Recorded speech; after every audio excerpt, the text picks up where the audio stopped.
நம்முடைய அடையாளம் நம்ம பூர்வீகம்தான்.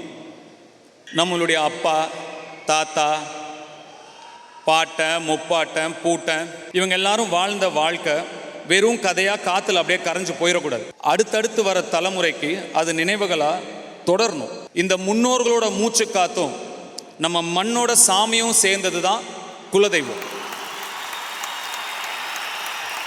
இங்கே இருக்கிறதுல எத்தனை பேர் உங்கள் குடும்பத்தோட, உங்கள் குழந்தைங்களோட, உங்களோட பெற்றோர்களோட குலதெய்வம் கோயிலுக்கு போய் வழிபாடு பண்ணுறீங்க அப்படின்னு எனக்கு தெரியாது. பண்ணுறவங்களுக்கு வாழ்த்துக்கள், பண்ணாதவங்க தயவு செஞ்சு பண்ணுங்கள், தயவு செஞ்சு பண்ணுங்கள்.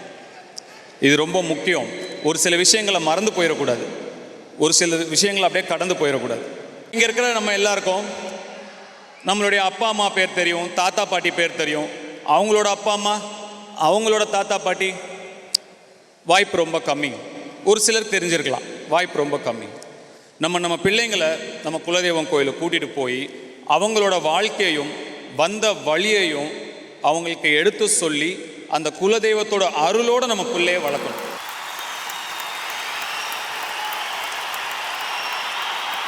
எப்படி ஒரு பறவை கூட்டிலேருந்து இற தேடி எந்த திசைக்கு போனாலும் திரும்பி கரெக்டாக அதே கூட்டுக்கு வருதோ, வாழ்க்கையை தேடி நம்ம எந்த திசைக்கு போனாலும் வந்த வழியையும் வாழ்ந்த வாழ்க்கையும் என்னைக்கும் மறக்கவே கூடாது.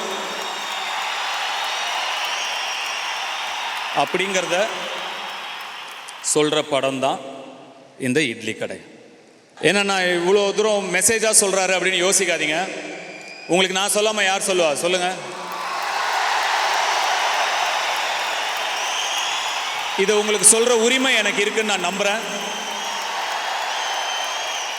அதனால் நான் உரிமையாக சொல்கிறேன். இந்த படப்பிடிப்பு நடக்கும்போது நான் விளையாண்ட தெருக்களில், நான் வாழ்ந்த வீட்டில், வளர்ந்த வீட்டில், நான் சாப்பிட்ட இட்லி கடையில், என்னுடைய கருப்பசாமி கோயிலில், அங்கே முன்னாடி இருக்க அந்த மாடில் நான் ஏறி விளையாண்ட அந்த மாடில், இது எல்லா இடத்துலையும் நாங்கள் படப்பிடிப்பு நடத்தினோம். எனக்கு ஒரு ஃபுல் சர்க்கிள் போயிட்டு வந்த மாதிரி இருந்தது. மனசுக்கு ரொம்ப நெகிழ்ச்சியான ஒரு படப்பிடிப்பாக இந்த படம் எனக்கு இருந்தது. This is a very personal film for me. இதில் என்னோடய பாட்டியே கூட நடிச்சிருக்காங்க ஒரு சீனில். என்னோடய அம்மாவோட அம்மா அவங்களே ஒரு சீனில் நடிச்சிருக்காங்க.